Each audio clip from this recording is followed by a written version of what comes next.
If you're a business owner and your leads come in like random spikes, you got a good month and then you have a bad month and you have a burst when you post something or run some ads and then nothing for 3 weeks, then I want to explain to you why that happens and how to fix it.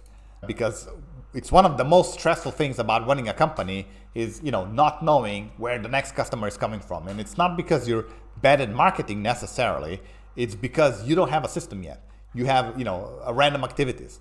There's a difference and I'm going to walk you through it. A marketing system is not the same as a set of activities. So let me describe what most business owners are usually doing, right? You try a thing, let's say you run some Facebook ads for a month and you get some leads and then you get busy and then you stop paying attention to the ads, right? Then a few weeks later, it's quiet again. So now you panic a little bit and you start running some ads again, or you post a bunch on LinkedIn or whatever it is that you do, and that brings in a few more leads.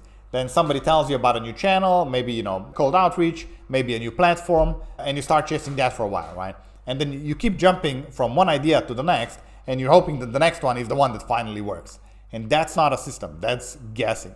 And guessing gives you spikes because you only get leads when you happen to be doing something, and the moment you stop, it all goes quiet. It's not a system.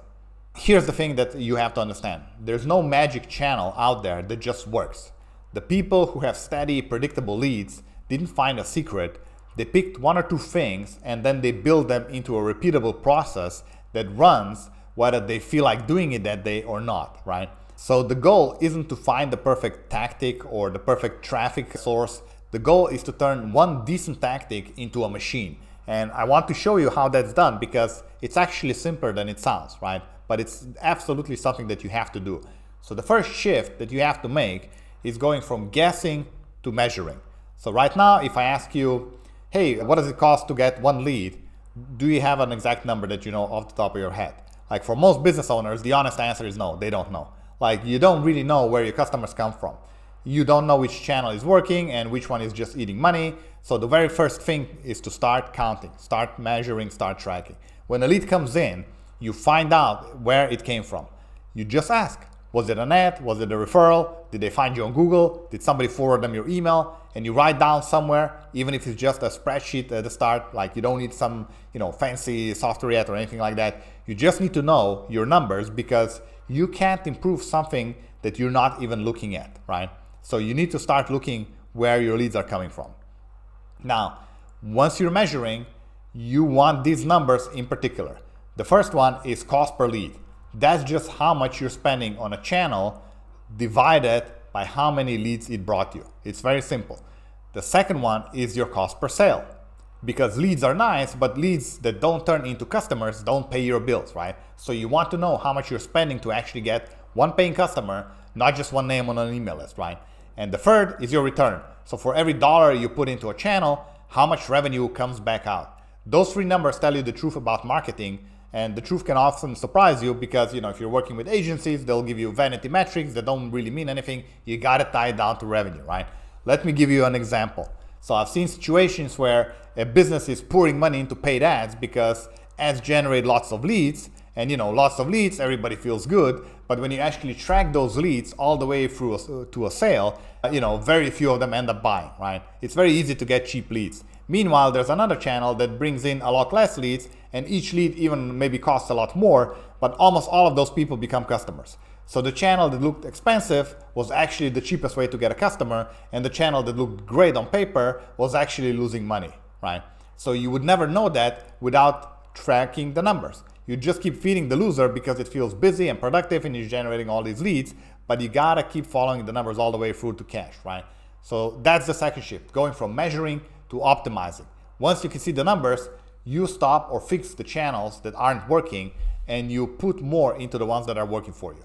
And you do this one channel at a time. You don't try to fix everything at once, right? You pick the one that matters the most and you make small changes and then you test it. And you change the headline, you change the offer, you change who you're targeting, and then you watch what happens to your cost per lead and more importantly, your cost per sale. You keep the versions that work, you drop the ones that don't, and slowly the whole thing gets cheaper and more reliable. And that's basically the big picture of optimizing a traffic channel. It's boring work, but honestly, this is the type of boring that gives you the most predictable leads and sales over the long run, right? That's how you start systemizing things. And here's where it gets really powerful, and let's talk about the third shift.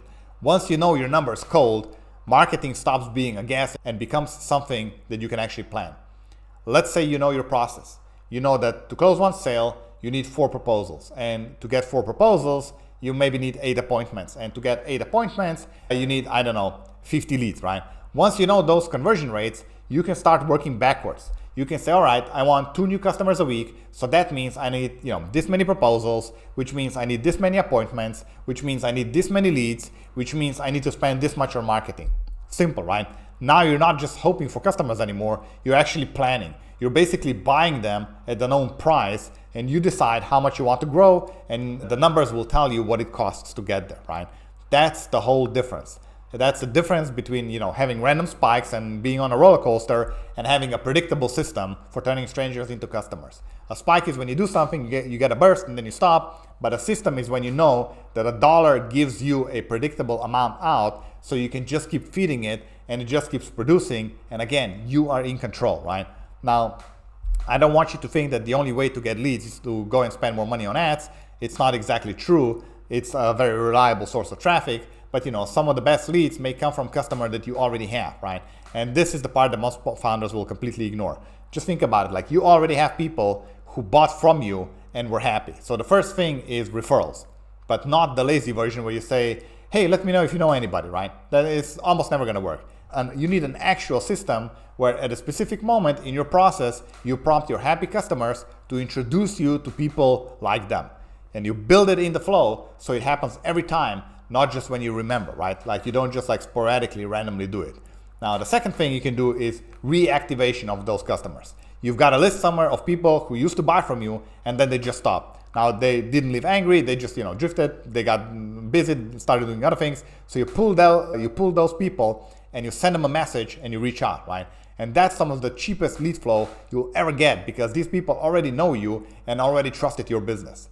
Now, the third thing you can do is just prompting the next purchase at the right time. So think about it, like a dentist will call you when you're due for a cleaning, right? Or a salon will book your next appointment right there at the checkout before you leave. Like they're not waiting and hoping that you come back. They build the next visit into the process, and your business can do the same thing.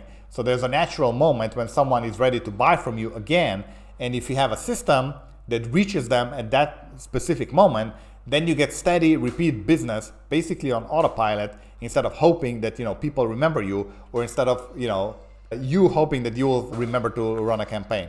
So when you put all of this together, here's what a real lead generation system looks like. You pick 1 or 2 channels instead of chasing every new thing. Like you measure everything so you actually know your numbers.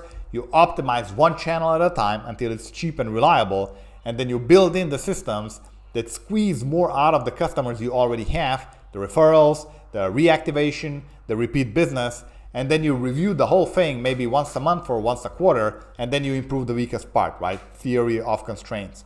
And the reason this matters so much is if your leads are random, then your whole business ties back to you and your personal energy. When you push, then the leads come, right? When you get busy or tired or you go on holiday, everything goes quiet. You are the rainmaker. And that's exhausting and it's very risky as well. And it means you can never really step back.